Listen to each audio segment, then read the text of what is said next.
ये class 11th का पहला चैप्टर है, रासायनिक विज्ञान की कुछ मूलभूत अवधारणाएं। तो इसका स्टार्टिंग है आपका, मैंने इस टॉपिक से किया है रासायनिक संयोग के नियम। रासायनिक संयोग का नियम मतलब आप पहले क्वेश्चन ये उठता है कि आखिर मतलब क्या ज़रूरत पड़ी नियमों को बनाने की, आखिर क्या आवश्यकता थी।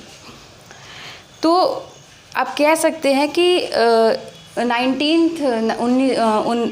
19वीं शताब्दी में जो हमारे रसायन विज्ञान के जो ज्ञाता थे, उन्होंने ये ज्ञात किया कि रासायनिक अभिक्रिया जो होती है वो हमेशा कुछ निश्चित नियम के अनुसार होती हैं। ऐसा ही नहीं है कोई भी रिएक्शन हवा में हो जाता है, कोई भी रिएक्शन है तो वो एक निश्चित नियम के अनुसार होता है। और इन नियमों को रासायनिक संयोग या संयोगन का नियम कहते हैं।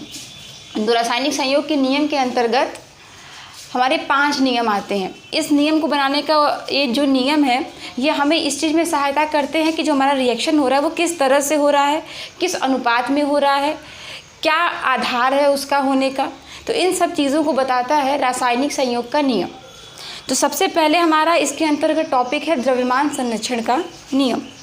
तो द्रव्यमान संरक्षण का नियम ये कहता है कि भौतिक या रासायनिक परिवर्तन के परिणाम स्वरूप या फलस्वरूप, यानी जब ये हमारा भौतिक या रासायनिक परिवर्तन होता है तो उसके फलस्वरूप प्राप्त उत्पादों का कुल द्रव्यमान सदैव अभिकारी पदार्थों के कुल द्रव्यमानों के बराबर होता है। यानी जैसे हम बात करें कि द्रव्यमान संरक्षण का नियम, तो ये कह रहा है कि जब भी हमारा भौतिक या रासायनिक परिवर्तन होता है तो जो हमारा अभिकारी का जो भी कुल द्रव्यमान होता है, अभिकारी का मतलब कह सकते हैं रिएक्टेंट, अभिकारकों का जो कुल द्रव्यमान होता है, जो हमारा उत्पाद बन के प्राप्त होता है उसके द्रव्यमान के बराबर होता है। जैसे एग्जांपल में मैंने लिया है कैल्शियम कार्बोनेट। तो कैल्शियम कार्बोनेट का 100 ग्राम होता है, आप निकालेंगे। कैल्शियम ऑक्साइड का 56 ग्राम और कार्बन डाइऑक्साइड का 44 ग्राम। तो इन दोनों को ऐड करेंगे तो आपको क्या मिल रहा है रिजल्ट, 100 ग्राम। यानी जो हमारा अभिकारक है उसका द्रव्यमान 100 ग्राम और जो हमारे उत्पाद बन के तैयार हुए हैं उसका भी द्रव्यमान 100 ग्राम है।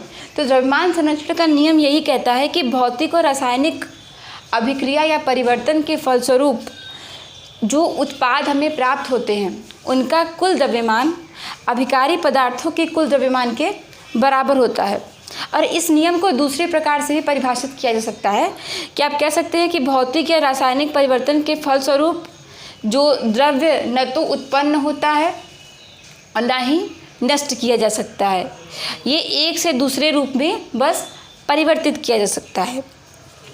और द्रव्यमान और ऊर्जा के बीच एक समीकरण दिया था आइंस्टीन ने, उसे हम कहते हैं E=mc², जहाँ पे E हमारा एनर्जी है, m हमारा द्रव्यमान मास है और c हमारा है प्रकाश का वेग। तो पहला क्लियर हो गया द्रव्यमान संरक्षण का नियम कि जो हमें उत्पाद प्राप्त होते हैं वो अभिकारी पदार्थों के द्रव्यमान के बराबर होते हैं। अब दूसरा हमारा है स्थिर अनुपात का नियम। तो स्थिर अनुपात का नियम ये कहता है कि नाम से स्पष्ट है, स्थिर अनुपात यानी हमारे सिद्धांत में अनुपात क्या होगा, स्थिर होगा।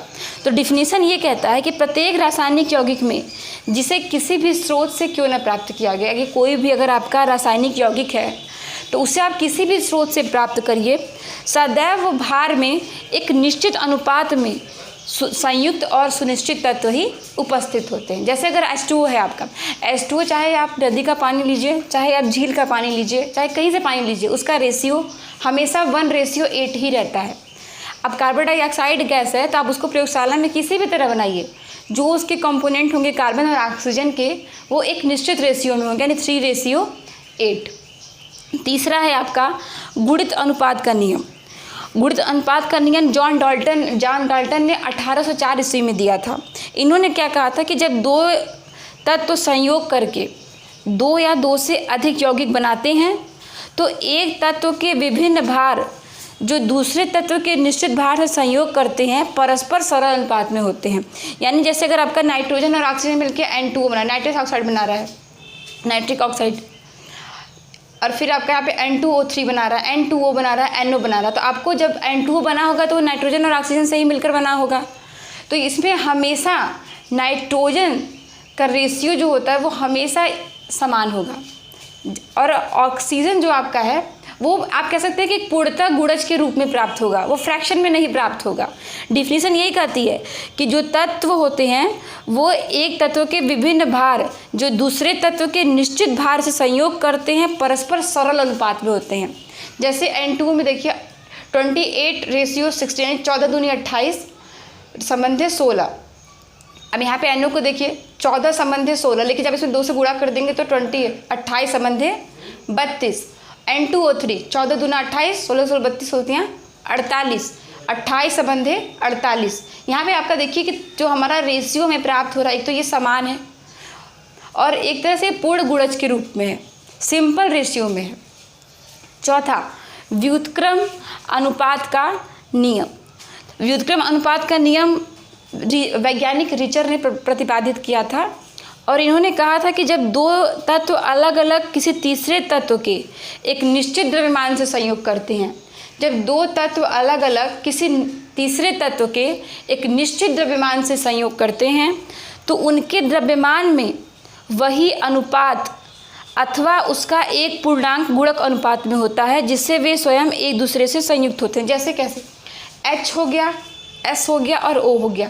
अब H और O आपस में मिलकर H2O बना रहा है, S और O आपस में मिलकर सल्फर डाइऑक्साइड बना रहे हैं और H और S आपस में मिलकर क्या बना रहे हैं, H2S। तो आप कह सकते हैं कि H2O में H और O के बीच रेशियो आपका कितना आ रहा है, 2 संबंधे 16, और आप इसको 4 संबंधे 32 भी कह सकते हैं।